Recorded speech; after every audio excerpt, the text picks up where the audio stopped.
Benjamin Schreiber, a convicted murderer serving a life sentence in Iowa, made headlines when he claimed that he had technically fulfilled his sentence after dying briefly during a medical emergency. The legal debate that followed centered around Schreiber's assertion that his death, followed by resuscitation, meant he had completed the terms of his life sentence. Schreiber's crime dates back to July 1996, when he was found guilty of the brutal murder of John Dale Terry. Schreiber had killed Terry by repeatedly beating him with a long wooden axe handle. The murder occurred in a rural area of Iowa where Schreiber, Terry, and another woman had been traveling together. Witnesses reported seeing Schreiber attack Terry in a remote location, leaving him to die from his injuries. The police investigation later recovered the bloodied axe handle and linked Schreiber directly to the crime. In 1997, Schreiber was convicted of first-degree murder and sentenced to life in prison without the possibility of parole. This meant he would spend the remainder of his natural life behind bars. His case seemed like a straightforward one until a bizarre medical episode in 2015 complicated the definition of his life sentence.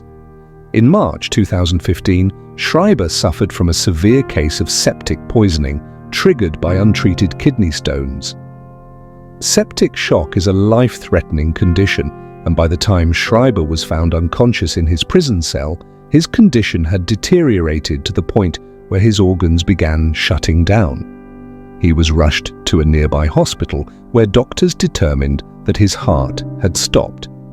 Despite the fact that Schreiber had signed a do not resuscitate order, medical personnel revived him multiple times. The doctors performed emergency surgery and administered antibiotics, ultimately saving his life. Schreiber survived the ordeal, but he would later claim that the medical intervention went against his wishes. He argued that by briefly dying during the medical episode, his life sentence had technically been completed. In his view, he had served the entirety of his sentence when his heart stopped, and his subsequent revival should not mean that he was required to continue serving his life term.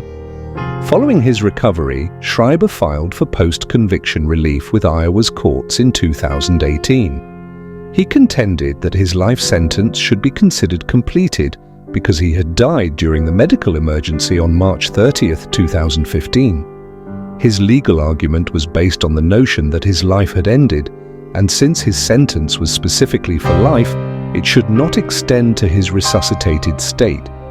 He pointed out that his sentence was for life, not life plus 1 day, and therefore the state no longer had the right to detain him. Schreiber's case made its way through Iowa's legal system, gaining attention due to the unusual nature of his claim. The Iowa Court of Appeals ultimately rejected his argument in 2019, stating that Schreiber's temporary death did not exempt him from his life sentence. The court reasoned that Schreiber's appeal itself confirmed that he was still very much alive, as only living individuals could file legal motions. The court further clarified that Iowa law requires individuals convicted of Class A felonies, such as Schreiber, to serve the entirety of their natural lives in prison.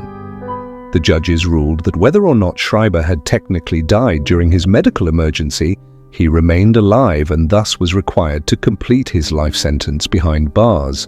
In their decision, the judges wrote, "Schreiber is either alive, in which case he must remain in prison, or he is dead, in which case this appeal is moot." The ruling made it clear that the legal system did not recognize a temporary medical death as a means to complete a life sentence.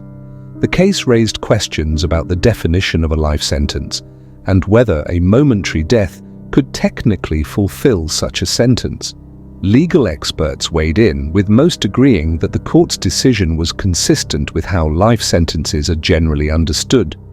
Life without parole means that a person is imprisoned until they die of natural causes without the possibility of early release. For Schreiber, the ruling meant that he would remain incarcerated for the rest of his natural life, barring any further legal challenges. Despite the unusual nature of his claim, the courts were firm in their decision that Schreiber had not completed his sentence simply because he was revived after his heart stopped. The case also brought attention to the question of inmates' medical rights. Schreiber's "do not resuscitate" order was ignored by medical staff, raising ethical questions about the treatment of incarcerated individuals. His case has since become a notable example of the complex legal and moral dilemmas surrounding life sentences, medical intervention, and inmates' rights.